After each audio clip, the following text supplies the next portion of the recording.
ओम नमो भगवते वासुदेवाय। नमस्कार दोस्तों, स्वागत है आप सभी का हमारे चैनल भक्ति ज्ञान में। दोस्तों, आइए सुनते हैं अग्नि पुराण की कथा, जिसमें हम अग्नि पुराण के 42वें अध्याय की कथा सुनेंगे, जिसमें हम वर्णन करेंगे प्रसाद लक्षण वर्णन। भगवान हैग्रीव कहते हैं, ब्रह्मन, अब मैं सर्वसाधारण प्रसाद देवालय का वर्णन करता हूँ, सुनो। विद्वान पुरुषों को चाहिए कि जहाँ मंदिर का निर्माण कराना हो, वहाँ के चौकोर क्षेत्र के 16 भाग करें।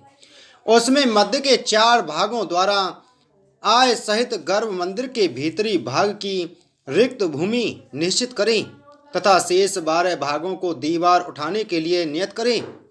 उक्त 12 भागों में से 4 भाग की जितनी लंबाई है, उतनी ही ऊंचाई प्रसाद की दीवारों की होनी चाहिए।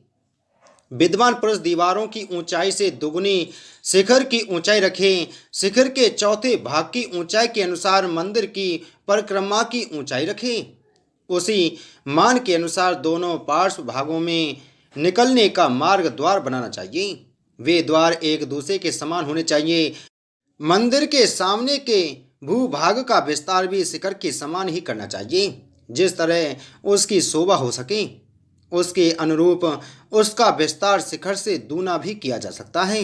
मंदिर के आगे का सभा मंडप विस्तार में मंदिर के गर्भ सूत्र से दूना होना चाहिए। मंदिर के पाद स्तंभ आदि भित्ति के बराबर ही लंबे बनाए जाएं।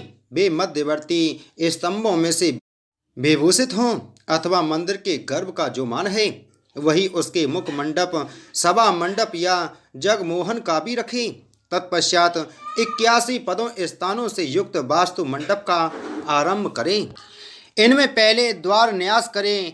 समीपवर्ती पदों के भीतर स्थित होने वाले देवताओं का पूजन करें। फिर परकोटे के निकटवर्ती एवं सबसे अंत के पदों में स्थापित होने वाले 32 देवताओं की पूजा करें। यह प्रसाद का सर्वसाधारण लक्षण है।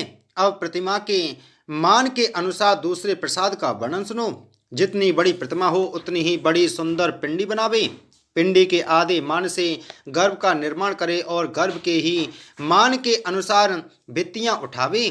भीतों की लंबाई के अनुसार ही उनकी ऊंचाई रखे। विद्वान पुरुष भीतर की ऊंचाई से दोगुनी शिखर की ऊंचाई करावे।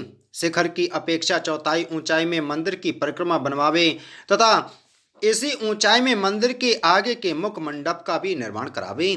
गर्भ के 8वें अंश के माप का रथकों के निकलने का मार्ग द्वार बनावे अथवा परिधि के तृतीय भाग के अनुसार वहां रथों को छोटे छोटे रथों की रचना करावे तथा उनके भी तृतीय भाग के माप का उन रथों के निकलने के मार्ग द्वार का निर्माण करावे। 3 रथकों पर सदा 3 बामों की स्थापना करें। शिखर के लिए 4 सूत्रों का निपातन करें। सुकनासा के ऊपर से सूत को तिरछा गिरावे। शिखर के आधे भाग में सिंह की प्रतिमा का निर्माण करावे। सुकनासा पर सूत को स्थिर करके उसे मध्य संधि तक ले जाए।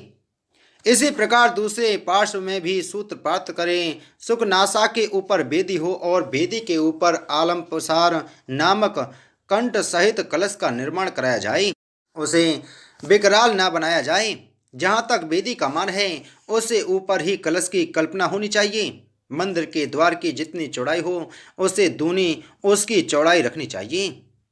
द्वार को बहुत ही सुंदर और शोभा संपन्न बनाना चाहिए। द्वार के ऊपरी भाग में सुंदर मंगलमय वस्तुओं के साथ गूलर की 2 शाखाएं स्थापित करें। खुदवावें।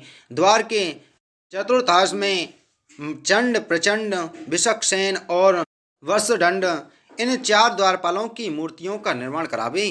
गूलर की शाखाओं के अर्ध भाग में सुंदर रूप वाली लक्ष्मी देवी के इसी विग्रह को अंकित करें। उनके हाथ में कमल हो और दिग्गज कलशों के जल द्वारा उन्हें नहला रहे हों। मंदिर के परकोटे की ऊंचाई उसके चतुर्थांश के बराबर हो। प्रसाद के गोपुर की ऊंचाई प्रसाद से 1/4 कम हो। यदि देवता का विग्रह 5 हाथ का हो तो उसके लिए 1 हाथ की पीठी का होनी चाहिए। विष्णु मंदिर के सामने एक गरुड़ मंडप तथा भौम आदि धाम का निर्माण करावे। भगवान के शिव विग्रह के सब और 8 दिशाओं के ऊपरी भाग में भगवत प्रतिमा से दुगनी बड़ी अवतारों की मूर्तियां बनवावे। पूर्व दिशा में बारा, दक्षिण में नरसिंह, पश्चिम में श्रीधर, उत्तर में हैग्रीव, अग्नि कोण में परशुराम, नृत्य कोण में श्री राम, वायव्य कोण में वामन तथा ईशान कोण में वासुदेव की मूर्ति का निर्माण करें। प्रसाद रचना 8, 12 आदि सम संख्या वाली स्तंभों द्वारा करनी चाहिए। द्वार के अष्टम आदि अंश को छोड़कर जो वेद होता है वह दोषकारक नहीं होता है। बोल अग्नि पुराण की जय। बोल विष्णु भगवान की जय।